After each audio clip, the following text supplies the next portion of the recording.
चित्रकूट 8 वर्षीय मासूम की हत्या का पुलिस ने किया खुलासा। हत्या के 2 आरोपियों को किया गिरफ्तार। अंधविश्वास में गड़े धन के लालच में की गई मासूम की हत्या। रिश्ते के बड़े ताऊ ने पत्नी के साथ मिलकर की हत्या। 4 दिन पूर्व घर से लापता था मासूम। बीते 2 दिन पूर्व पड़ोसी के घर पर डिब्बे के अंदर बरामद हुआ था शव। आक्रोशित परिजनों व ग्रामीणों ने शहर में 2 जगह लगाया था जाम हटाने के लिए पुलिस को करना पड़ा था लाठीचार्ज।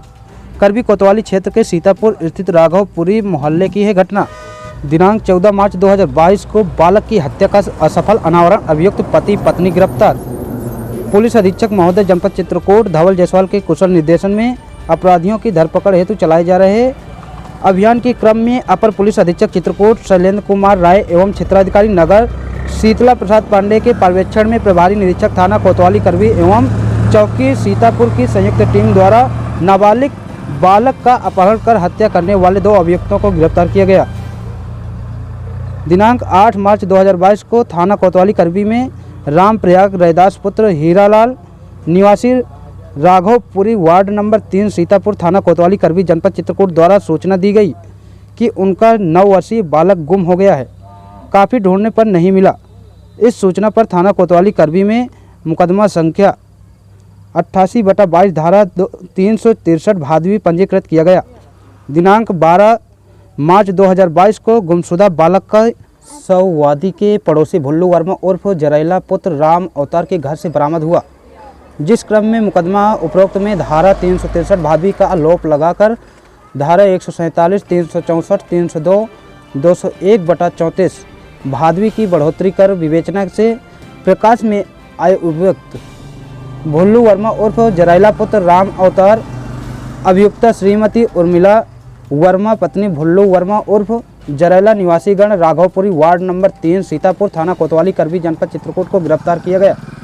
घटनास्थल से घटना में प्रयुक्त आला कत्ल ईंटें बरामद की गई। गिरफ्तार शुदा अभियुक्त करण से कड़ाई से पूछताछ की गई तो अभियुक्त भुल्लू उर्फ जरैला उपरोक्त ने बताया कि दीपावली के समय मुझे स्वप्न आया था कि मेरे घर में 3 हंडा धन गड़ा है। यदि संभावित स्थान पर पूजा पाठ कर किसी नाबालिग की उस स्थान पर बलि दी जाए तो वह धन प्राप्त किया जा सकता है। इस बात पर सही गलत का विचार किए बिना मैं व मेरी पत्नी लालच में आ गए और तभी से उपरोक्त किया करने की फिराक में थे कि दिनांक 8 मार्च 2022 को अपने पड़ोसी व रिश्ते में भाई राम प्रयाग रैदास के 9 वर्षीय बालक को अकेला पाकर चिन्हित स्थान पर लाकर बालक को ईंटे से मारकर बच्चे की लाश को छिपाने के उद्देश्य में डिब्बे में भर दिया था। बालक की बरामदगी के संबंध में पुलिस के लगातार प्रयास व आवागमन के कारण शव को ठिकाने नहीं लगा पाया था।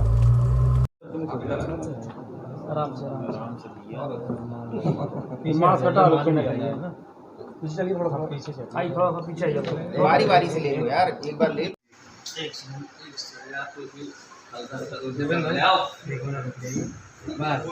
बेहतरीन।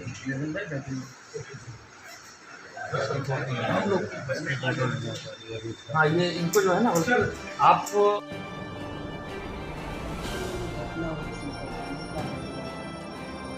देखिए, जनपद चित्रकूट के अंतर्गत थाना कोतवाली क्षेत्र में 8 तारीख को एक बालक की गुमशुदगी की रिपोर्ट परिजनों ने लिखवाई थी। इस गुमशुदगी की रिपोर्ट के पश्चात पुलिस की टीमें इस बालक की खोजबीन के लिए लगातार सक्रिय थी। 12 तारीख को इस बालक का शव इसी के रिश्ते में लगने वाले चाचा के घर से प्राप्त होता है। पुलिस द्वारा शव को कब्जे में लेकर विभिन्न पक्षों की जांच पड़ताल की जाती है गंभीरता से, और इस प्रकरण में हत्या के 2 मुख्य आरोपी जो इसके चाचा लगते हैं भुल्लू और उनकी पत्नी उर्मिला को पुलिस द्वारा गिरफ्तार किया गया है। इस प्रकरण के पृष्ठभूमि में कहानी ये है कि ये दोनों जो इसके चाचा और चाची लगते हैं, इनको एक सपना आया था जिसमें ये था कि एक गड़ा हुआ धन है इनके घर में और उस धन की प्राप्ति के लिए तंत्र मंत्र की क्रियाएं करनी है और एक बच्चे की बलि देनी पड़ेगी। इसी संदर्भ में, इसी लालच में, इसी अंधविश्वास में इन लोगों ने अपने ये जो रिश्ते में भतीजा लगता है उसको बुलाया अपने पास, क्योंकि ये परिचय का था तो आसानी से ये आ भी गया और वहाँ पर इससे पत्थर से मारकर और गला दबाने का प्रयास करते हुए इसकी हत्या कर दी गई और इसके शव को घर में ही छुपा के रखा गया और ये मौके की तलाश में थे कि इस शव को घर से बाहर निकाल के ठिकाने पे लगाया जाए, लेकिन पुलिस चूँकि लगातार सर्च ऑपरेशन जारी रखी हुई थी, इसलिए इनको ये अवसर नहीं मिल पाया और पुलिस द्वारा शव को कब्जे में लिया गया और आगे की विधिक कार्रवाई की गई। इसमें इन दोनों व्यक्तियों को गिरफ्तार किया गया है और अग्रिम विधिक कार्रवाई की जाती है। मैं आप सभी मीडिया बंधुओं के माध्यम से ये अपील करना चाहूँगा कि ऐसे किसी भी तरीके के प्रलोभन, अंधविश्वास से दूर रहें और कोई व्यक्ति अगर इस तरह की अफवाह, अंधविश्वास, लालच आपको देता है तो उसकी तत्काल पुलिस से शिकायत करें और अपने घर पे आने जाने वाले हर व्यक्ति पर निगाह रखें कि